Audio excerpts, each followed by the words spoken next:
എൻ്റെ മമ്മിയുടെ കൂടെ എനിക്ക് നേഴ്സിങ്ങിന് അഡ്മിഷൻ കിട്ടിയതിൻ്റെ ഭാഗമായി നന്ദി പറയാനാണ് ഞാൻ കൃപാസനത്തിൽ വന്നത്. അഡ്മിഷൻ കിട്ടിയതിന് നന്ദി എന്ന് പറയുമ്പോൾ എനിക്ക് പ്ലസ് ടുവിന് ഒട്ടും മാർക്കില്ലായിരുന്നു. ഞാൻ ജസ്റ്റ് പാസ്സായ ഒരാളായിരുന്നു.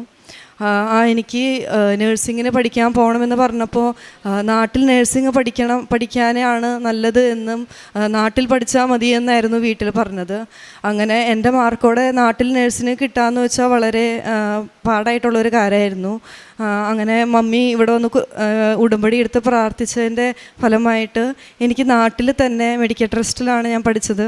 മെഡിക്കൽ ട്രസ്റ്റിൽ എനിക്ക് അഡ്മിഷൻ കിട്ടാനും NRI സീറ്റിലാണ് കിട്ടിയതെങ്കിലും അവിടെ ഒരു അഡ്മിഷൻ കിട്ടാമെന്ന് വെച്ചാൽ വളരെ ബുദ്ധിമുട്ടായിരുന്നു എൻ്റെ മാർക്ക് വെച്ചിട്ട്. അങ്ങനെ എനിക്ക് അവിടെ അഡ്മിഷൻ കിട്ടി. ഞാൻ നേഴ്സിങ്ങിന് അവിടെ പഠിക്കാനായിട്ട് തുടങ്ങി. ഞാൻ നേഴ്സിങ്ങിന് പഠിക്കാൻ തുടങ്ങി എനിക്ക് ഒത്തിരി ബുദ്ധിമുട്ടുകളായിരുന്നു. എനിക്ക് പഠിച്ചിട്ടൊന്നും മനസ്സിലാവുന്നില്ല, പഠിപ്പിക്കുന്നതൊന്നും മനസ്സിലാവുന്നില്ല. എന്നേക്കാൾ ഒത്തിരി മാർക്കുള്ള പിള്ളേരാണ് ക്ലാസ്സുകളിൽ ഇരിക്കുന്നത്. എല്ലാ 85-95% മാർക്കുള്ള പിള്ളേരുടെ കൂടെ ഞാൻ പോയിരിക്കുമ്പോൾ എനിക്ക് അവർ പഠിപ്പിക്കുന്നത് തന്നെ ഒന്നും മനസ്സിലാവാത്ത രീതിയിലായിരുന്നു ഞാൻ ക്ലാസ്സിലിരുന്നുകൊണ്ടിരുന്നത്. ക്ലാസ്സിൽ ഓരോ ദിവസം ക്ലാസ് കഴിയുന്തോറും എനിക്ക് ബുദ്ധിമുട്ടുകൾ കൂടുക എന്നല്ലാതെ അത് കുറഞ്ഞിട്ടില്ലായിരുന്നു.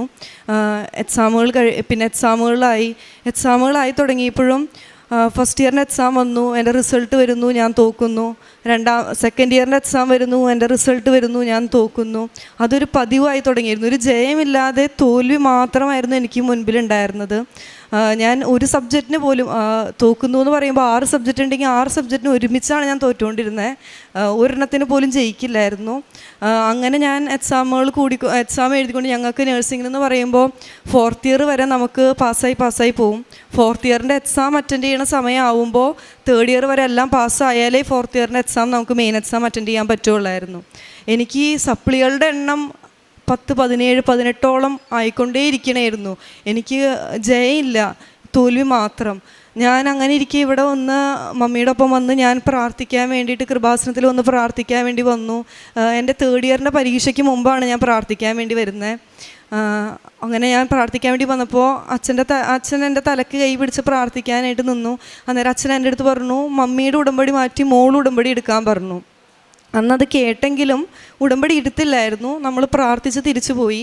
പിന്നീട് എൻ്റെ 3rd ഇയറിൻ്റെ എക്സാം ഞാൻ എഴുതുന്നു, പതിവ് പോലെ ഞാൻ തോക്കുന്നു. അങ്ങനെ പോയിക്കൊണ്ടിരിക്കുന്നു. അങ്ങനെ ഞാൻ 3rd ഇയറിൻ്റെ പിന്നെ അവസാനമായപ്പോഴത്തേക്കും എനിക്ക് ജയിക്കാതെ വേറെ നിവൃത്തിയില്ല. ആ രീതിയിൽ വന്നപ്പോഴാണ് ഞാൻ ഇവിടെ ഉടമ്പടിക്ക് എടുക്കാൻ വേണ്ടി വരുന്നത്. ഞാൻ വന്നു, ഉടമ്പടി എടുത്തു. ഉടമ്പടിയിലൂടെ പ്രാർത്ഥിച്ചും കാര്യങ്ങളെല്ലാം ചെയ്തു പോകുന്നുണ്ടായിരുന്നു. 1-2 സബ്ജക്റ്റുകൾ വെച്ച് ജയിക്കും എന്നല്ലാണ്ട് എനിക്കങ്ങനെ